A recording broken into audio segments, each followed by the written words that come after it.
जय हिंद दोस्तों। BCom second year जिसका एग्ज़ाम 22 मई को है, काफ़ी बच्चे डरे हुए हैं, बार बार फ़ोन भी कर रहे हैं, तो उनके डर को ख़त्म करने के लिए एक वीडियो भेज रहा हूं। आप लोग बढ़िया से देखिएगा, पढ़िएगा। माध्यम यह है कि सबसे पहला पेपर आपका कॉस्ट अकाउंट है। इसमें हम लोग क्या क्या पढ़ें, क्या क्या ना पढ़ें, ये देख लें पहले। न्यूमेरिकल आपके 5 मिलेंगे, आपको ध्यान रखना है। कॉस्ट अकाउंट में आपको 5 न्यूमेरिकल मिलने वाले हैं, ध्यान रखिएगा।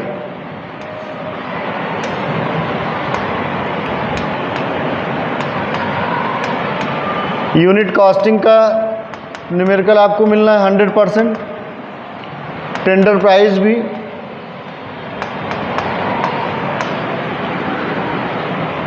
कॉन्ट्रैक्ट अकाउंट, खासकर कॉन्ट्रैक्ट अकाउंट में इनकम्प्लीट कॉन्ट्रैक्ट, ध्यान रखिएगा। कॉन्ट्रैक्ट अकाउंट में इनकम्प्लीट कॉन्ट्रैक्ट अकाउंट पर ज़्यादा फोकस करना है, यहाँ से क्वेश्चन आने के चांस सबसे ज़्यादा हैं।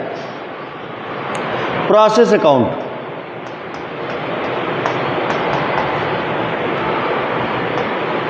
प्रोसेस अकाउंट के बाद आपको ध्यान रखना है रिकन्सिलिएशन स्टेटमेंट। ये से 100%, यहाँ से 5 न्यूमेरिकल आपके मिल रहे हैं।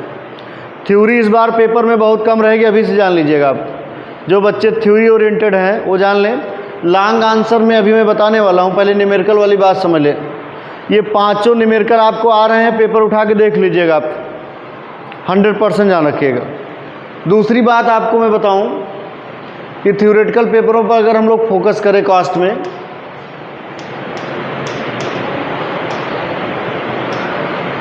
थ्योरी 1 आपको मिलेगी, और अगर बहुत ज़्यादा करेंगे तो हो सकता है सेक्शन ए में भी एक छोटा सा जोड़ दें 10 मार्क्स का।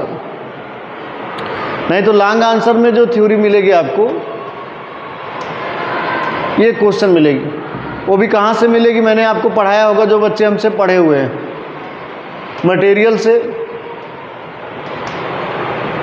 से लिफो फीफो मेथड आ गया। इशू ऑफ मटेरियल कितने मेथड्स होता है, मटेरियल कंट्रोल कैसे करते हैं हम लोग, मटेरियल का स्टॉक लेवल क्या होता है, यहाँ से सवाल। Labour turnover, labour retrenchment, labour idle time, labour से भी सवाल रहेंगे आप, और ओवरहेड। थ्योरी मैंने भी पढ़ाया आपको, लास्ट के 2-3 दिन मैंने सारी थ्योरी आपको पढ़ाई थी। जो बच्चे खासकर हमसे क्लास किए होंगे उसके बाहर से कोई थ्योरी नहीं आना है, और जो नहीं भी किए होंगे ध्यान रखें इस टॉपिक पर विशेष फोकस करें आप, मटेरियल, लेबर और ओवरहेड पर। इस बात को आपको जरूर रखना। ये क्वेश्चन आपको मिल जाएगा। हो सकता है कि न्यूमेरिकल से भी थ्योरी एक आध दे दे, न्यूमेरिकल ऑफ पार्ट वाले से। जैसे ओवरहेड से बहुत ज़्यादा क्वेश्चन पूछा जाता है मशीन आवर रेट का। मशीन आवर रेट क्या है, 1 घंटे में मशीन पर कॉस्ट कितनी आती है, किसी भी जैसे भी आप चलवा रहे हैं तो उसकी रनिंग कॉस्ट क्या है, ऑपरेटिंग कॉस्ट क्या है, फिक्स कॉस्ट क्या है 1 घंटे का, तो उसी को बोलते हैं मशीन आवर रेट। यहाँ से भी सवाल आता है थ्योरेटिकल। तो ये कॉस्ट अकाउंट का ओवरऑल एक व्यू है। न्यूमेरिकल में कितना लिखना है आपको जानना है, जहाँ न्यूमेरिकल सही हो जाए। कॉस्ट अकाउंट में जनरल इंटीलेजर बनाना नहीं है। यूनिट कॉस्टिंग में भी आपने फॉर्मेट बनाया क्वेश्चन, टेंडर प्राइस में भी आपने फॉर्मेट बनाया क्वेश्चन, कॉन्ट्रैक्ट अकाउंट में भी आपने फॉर्मेट बनाया क्वेश्चन, कुछ वर्किंग होती है। प्रोसेस में भी यही है, रिकन्सिलेशन तो पूरा है। लेकिन एक बात मैं कहूँगा आपसे, एग्ज़ाम में अगर रिकन्सिलेशन स्टेटमेंट का न्यूमेरिकल आता है इससे, तो इसको आप 100% करिए, क्योंकि यहाँ पर आपको आंसर खुद पता चल जाएगा कि आपका आंसर सही है कि गलत है। मैंने आपको तरीका बताया होगा, ट्रिक बताया होगा कि कॉस्ट अकाउंट के प्रॉफिट से जब आंसर मैच कराना शुरू करो तो फाइनेंशियल अकाउंट तक पहुँच जाओ, और फाइनेंशियल अकाउंट से जब शुरुआत करो तो कॉस्ट अकाउंट तक पहुँच जाओ। इसलिए इस टॉपिक को अगर आता है तो ये आपके लिए साइंस हो गया। साइंस इसलिए हो गया क्योंकि ये प्रूव हो जाएगा कि आप सही हैं कि गलत है। इस दुनिया में जो चीज़ें सिद्ध हो जाएं वही साइंस है, ध्यान रखिएगा। तो कॉमर्स की दुनिया में, कॉस्ट अकाउंट की दुनिया में रिकन्सिलेशन स्टेटमेंट एक साइंस का काम करेगा। एग्जाम में आंसर तय कर देगा कि आपका सही है कि गलत है। और इसी तरीके से स्टैट्स वाले भी पार्ट हम बता देते हैं आपको। जो भी बच्चे, आपको 24 तारीख का पेपर है,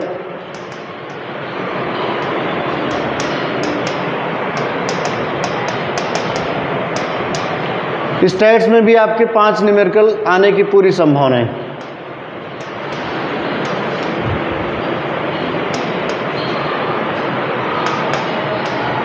central tendency, mean, median, mode.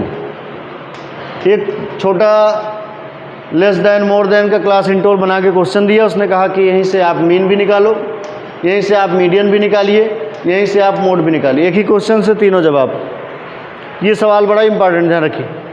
Dispersion में तो 5 मेथड आपके सिलेबस में, लेकिन डिस्पर्सन में सबसे इंपॉर्टेंट जो आपका मेथड बनेगा एग्जाम में, वो कोएफिशिएंट ऑफ वेरिएशन बनेगा। पेपर उठा के देख लीजिए, क्वेश्चन मिलेगा, पेपर आउट समझिए अभी से। Coefficient of variation, standard deviation, ये सब बड़े इंपॉर्टेंट टॉपिक हैं आपके। स्क्यूनेस में दोनों प्रिंसिपल आप ध्यान रखेंगे, बाउले का भी और कार्ल पियर्सन साहब का भी। कोरिलेशन, स्पीयरमैन और कार्ल पियर्सन। प्रोबेबिलिटी में तो बड़ा ही सिंपल सवाल मिलेगा आपको। मैंने 11 क्वेश्चन सॉल्व करवाया होगा, मैंने 11 क्वेश्चन आपको सॉल्व करवाया होगा। यहाँ से बड़े अच्छे सवाल आपको मिलेंगे, इसको आपको ध्यान में रखना है। 5-7 क्वेश्चन आपको, ये 5 क्वेश्चन का न्यूमेरिकल पूरा आपको ध्यान में रखना है। यहाँ से स्टैट्स के सारे न्यूमेरिकल आपको मिल जाएंगे। और स्टैट्स की अगर कोई आपसे थ्योरी पूछता है कि सर स्टैट्स में थ्योरी पढ़ लें तो क्या पढ़ें, तो इसके लिए आपको ध्यान रखना है, एक तो कंसेप्ट यानी स्टैट्स क्या है, इसके फंक्शन क्या हैं, इसके लिमिटेशन क्या हैं, ये चीज़ें आपको जानना ज़रूरी है।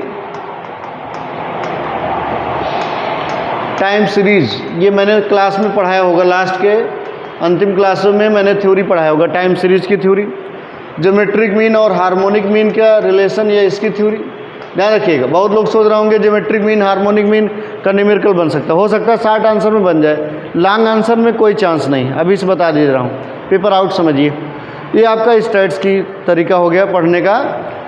ऐसे फाइनेंशियल मैनेजमेंट में बातें हैं तो मैं बाद में आपको बताऊँगा जब भी पेपर रहेगा, ये बात आपको समझ लेना है। इधर करंट में आपको कॉस्ट अकाउंट और इसकी बात आपको कर लेना है। थ्योरी का जो भी क्वेश्चन अटेंड करिए, थ्योरी का कम से कम 5 से 7 पेज के रेंज में रहना चाहिए, आपको ध्यान रखना है। चाहे वो इन्वायरमेंट का क्वेश्चन हो, चाहे फाइनेंस का क्वेश्चन हो, चाहे कंपनी लॉ का क्वेश्चन हो, कम से कम ये ज़रूर आपको ध्यान में रखना। अभी न्यूमेरिकल की ही बात कर लिया हमने, थ्योरेटिकल पेपरों के लिए हो सकता है अलग वीडियो हम लोग बनाएं। तब तक के लिए जय हिंद, जय भारत।